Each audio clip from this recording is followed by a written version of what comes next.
Hello guys, చాలామంది అడుగుతున్నారు ఈ సంవత్సరం 10వ తరగతి పూర్తయి ఇంటర్ ఫస్ట్ ఇయర్కి వెళ్ళే వాళ్ళకు, అలాగే ఇంటర్ సెకండ్ ఇయర్ కంప్లీట్ అయిన వాళ్ళకు, ఈ సంవత్సరం ఫస్ట్ క్లాస్లో చేరే వాళ్ళకు తల్లి కొందం పథకానికి సంబంధించి డబ్బులు పడతాయా పడవా అని చాలామంది అడుగుతున్నారు. 10th క్లాస్ అయిపోయి ఇంటర్ ఫస్ట్ ఇయర్లో చేరే వాళ్ళకు, ఇంటర్ సెకండ్ ఇయర్ అయిపోయిన వాళ్ళకు, ఫస్ట్ క్లాస్లో కొత్తగా చేరే వాళ్ళకు డబ్బులు అనేది పడతాయా పడవా, ఎప్పుడు పడతాయో ఈ వీడియోలో మీకు డీటెయిల్గా చెప్తాను. వీడియోని లైక్ చేయకుంటే వీడియోని లైక్ చేయండి. అలాగే మా యూట్యూబ్ ఛానల్ని సబ్స్క్రైబ్ చేసుకోకపోతే తప్పకుండా మా యూట్యూబ్ ఛానల్ అయితే సబ్స్క్రైబ్ అనేది చేసుకోండి. ఈ సంవత్సరం ఫస్ట్ క్లాస్లో చేరే వాళ్ళకు డబ్బులు అయితే పడతాయి.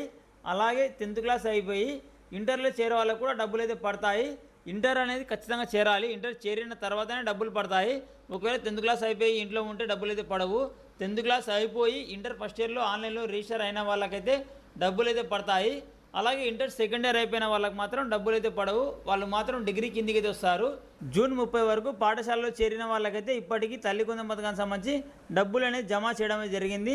అలాగే జూన్ 30 తర్వాత పాఠశాలలో చేరిన విద్యార్థులకైతే ఒక నెల తర్వాత అర్హత పరిశీలన అనేది పూర్తయిన తర్వాత డబ్బులు అనేది జమ అయితే చేస్తారు. జూన్ 30 తర్వాత స్కూల్లో చేరిన వాళ్ళకైతే ఒక నెల తర్వాత డబ్బులు అయితే పడతాయి. జూన్ 30 లోపల స్కూల్లో చేరిన వాళ్ళకైతే డబ్బులు అయితే ఆల్మోస్ట్ అయితే పడ్డాయి.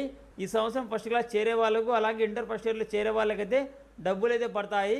ఈ సంవత్సరం ఇంటర్ సెకండ్ ఇయర్ అయిపోయిన వాళ్ళకి మాత్రం డబ్బులు అయితే పడవు. ఇది ఫ్రెండ్స్ వాళ్ళ వీడియోని లైక్ చేయండి.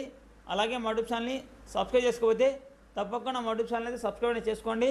Thank you for watching.